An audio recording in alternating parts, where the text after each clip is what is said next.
போட்டித் தேர்வுகளுக்கு தயாராகிட்டு இருக்க அனைவருக்கும் வணக்கம். இன்னைக்கு நம்ம வாய்ஸ் ஆஃப் ஆர்எஸ் டிஎன்பிஎஸ்சி சேனலில் பார்க்க போகிறது மத்திய மாநில உறவுகள் குறித்த முக்கியமான 5 குழுக்களை பற்றி தாங்க. அவை என்னென்ன குழுனா, நிர்வாக சீர்திருத்தங்கள் குழு, ராஜமன்னார் குழு, சர்க்காரியா குழு, பூஞ்சி குழு, வெங்கடச்செல்லையா குழு ஆகிய 5 முக்கிய குழுக்களை பற்றி தான் பார்க்க போகிறோம். வாங்க ஒவ்வொன்றா பார்த்துடலாம். முதலாவதாக நம்ம பார்க்க போகிறது நிர்வாக சீர்திருத்தங்கள் குழு.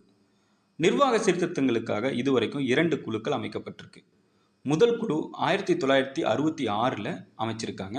ஆரம்பத்தில் இதன் தலைவராக மொரார்ஜி தேசாய் இருந்திருக்காரு. பின்னர் இக்குழுக்கே அனுமந்தையா தலைமையில் இயங்கியிருக்கு.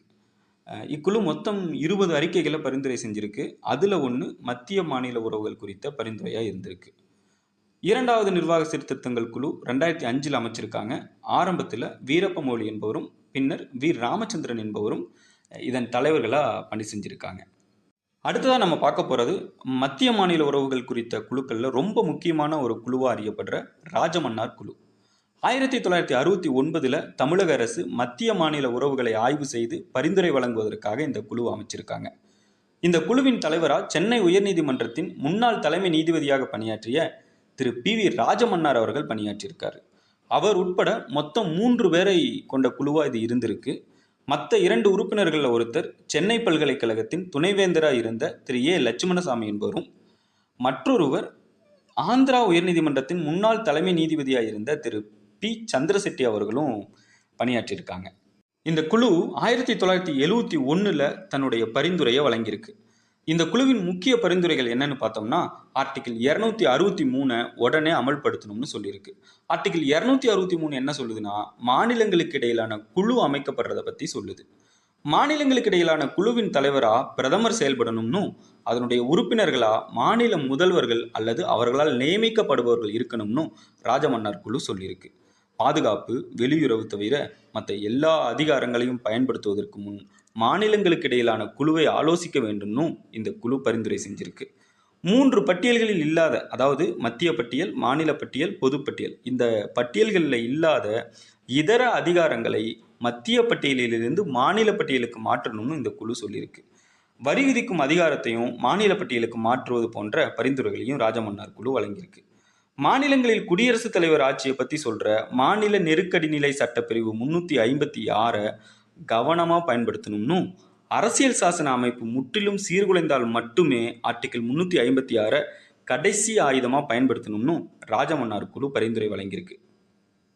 கூட்டாட்சி முறைக்கு எதிராக இருக்கிறதால இந்திய ஆட்சி பணியான ஐஏஎஸ் உள்ளிட்ட அனைத்திந்திய பணிகளை அரசமைப்பில் இருந்து நீக்கிடணும்னு இந்த குழு தன்னுடைய முக்கிய பரிந்துரையாக வழங்கியிருக்கு. நிதி ஆற்றல் தான் மாநில உரிமைகளின் அச்சாணின்னு இந்த குழு கருதியதால நிதி ஆதாரங்களை மத்திய அரசிடமிருந்து மாநில அரசாங்கத்திற்கு அதிக அளவில் மாற்றித்தரணும்னு ராஜமன்னார் குழு தன்னுடைய பரிந்துரைகளை வழங்கியிருக்கு. அடுத்ததாக சர்க்காரியா குழு. மாநில அரசாங்கங்கள்டிருந்து பல கூட்டாட்சி கோரிக்கைகள் தீவிரமாக எழுது. அதன் விளைவாக அப்போதைய பிரதமராக இருந்த அம்மையார் இந்திரா காந்தி அவர்கள் 1983 இந்த சர்க்காரியா குழுவை அமைச்சிருக்காங்க. இந்த குழுவின் தலைவராக RS சர்க்காரியா அவர்களும், உறுப்பினர்களா பி சிவராமன் மற்றும் RSS சென் ஆகிய 3 பேரை கொண்டு இந்த குழு அமைக்கப்பட்டிருக்கு. 1988 இந்த குழு தன்னுடைய பரிந்துரைகளை வழங்கியிருக்கு. இந்த சர்க்காரியா குழு வழங்கிய பரிந்துரைகள் மொத்தம் 247.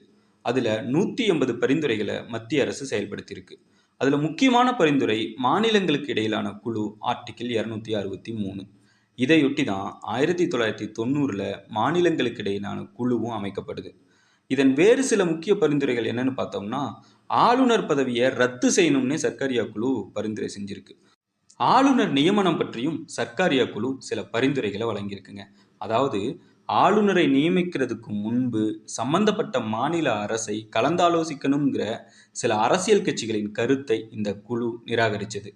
அரசியல் தலைவர்களை ஆளுநராக நியமிக்கிறதுக்கு பதிலாக இந்தியாவின் முன்னேற்றத்திற்காக பாடுபட்ட இந்திய குடிமக்களை ஆளுநராக நியமிக்க வேண்டும்னு சர்க்காரியா குழு சொல்லியிருக்கு. மும்மொழி கொள்கை தேசிய ஒற்றுமையை வளர்க்கும்னு சர்க்காரியா குழு கருதியதால மும்மொழி கொள்கை கண்டிப்பாக அமல்படுத்தணுங்கிற பரிந்துரையையும் சர்க்காரியா குழு வழங்கியிருக்கு. மாநில நெருக்கடி நிலை சட்டப்பிரிவு 356 ரொம்ப கவனமாக பயன்படுத்தணும்னு, அரசியலமைப்பு முற்றிலும் சீர்குலைந்தால் மட்டுமே கடைசி ஆயுதமாக சட்டப்பிரிவு 356 பயன்படுத்தணும்னு ராஜமன்னார் குழுவை போலவே சர்க்காரியா குழுவும் சொல்லியிருக்கு. இந்த குழுக்களின் அறிக்கைகளில் முக்கியமாக இடம்பெற்றிருக்கக்கூடிய மாநில நெருக்கடி நிலை பற்றின முக்கியமான உச்சநீதிமன்ற தீர்ப்பு ஒன்றை பார்த்துருவோம். அந்த தீர்ப்பு தாங்க உச்சநீதிமன்றம் வழங்கிய RS பொம்மை வழக்கு தீர்ப்பு 1994. கர்நாடக முதல்வராக RS பொம்மை அவர்கள் பதவி வகித்த போது அவருடைய ஆட்சி கலைக்கப்பட்டு குடியரசுத் தலைவர் ஆட்சி அமல்படுத்தப்படுது. அதை எதிர்த்து திரு RS பொம்மை அவர்கள் உச்சநீதிமன்றத்தில் வழக்கு ஒன்று தொடுக்கிறாரு. உச்சநீதிமன்றம் அந்த வழக்கில் புகழ்பெற்று தன்னுடைய தீர்ப்பை வழங்குது. அந்த தீர்ப்பின் மையக்கருத்து என்னன்னா, மத்திய அரசு தன்னிச்சையான முறையில் அரசமைப்பிற்கு எதிராக மாநில அரசாங்கங்களை பதவி நீக்கம் செய்யக்கூடாதுன்னு அந்த தீர்ப்பில் குறிப்பிட்டிருக்காங்க. அதாவது மக்களால் தேர்ந்தெடுக்கப்பட்ட ஒரு மாநில அரசாங்கத்தை கலைக்கணும்னா சரியான காரணம் இருக்கணும்.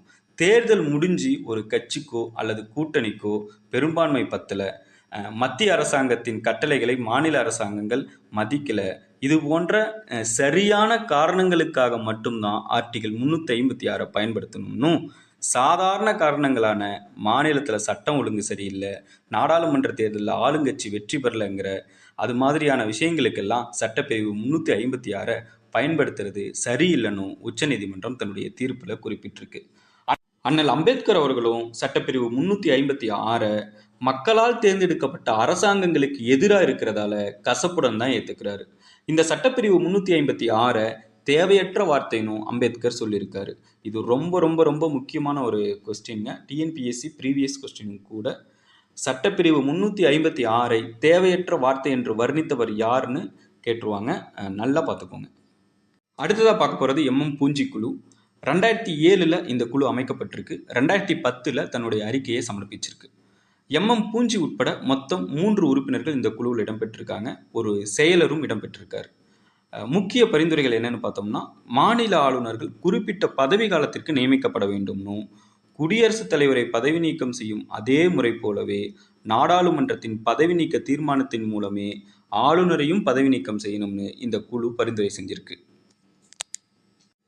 மாநில நெருக்கடி நிலை ஆர்டிகிள் 356 பற்றியும் இந்த குழு சொல்லியிருக்குங்க.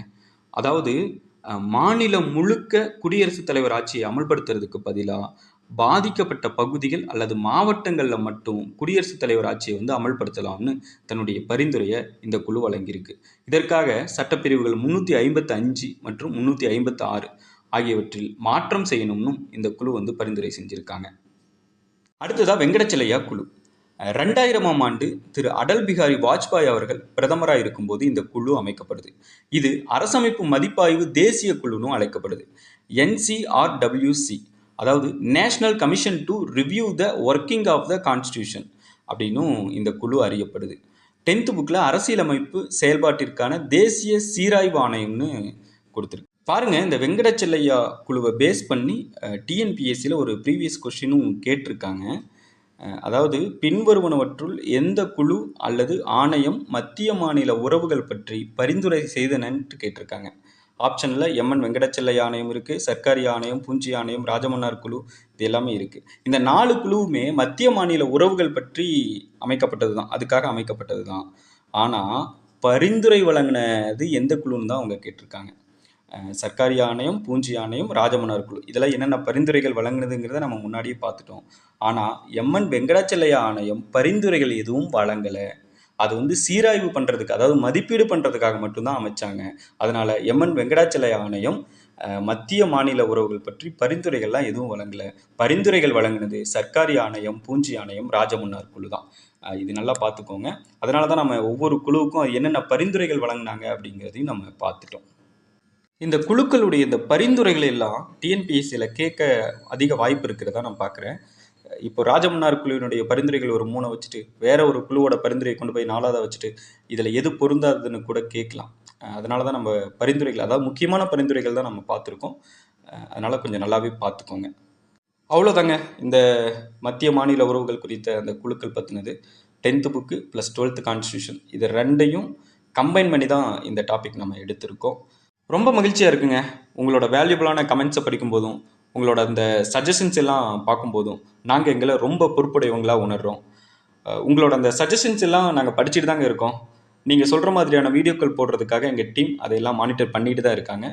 உங்களோட பேராதரவை தொடர்ச்சியாக எங்களுக்கு கொடுங்க. அடுத்த வீடியோவில் சந்திப்போம். சூப்பரான ஒரு கண்டென்ட்டோட நான் வரேன். Thank you so much.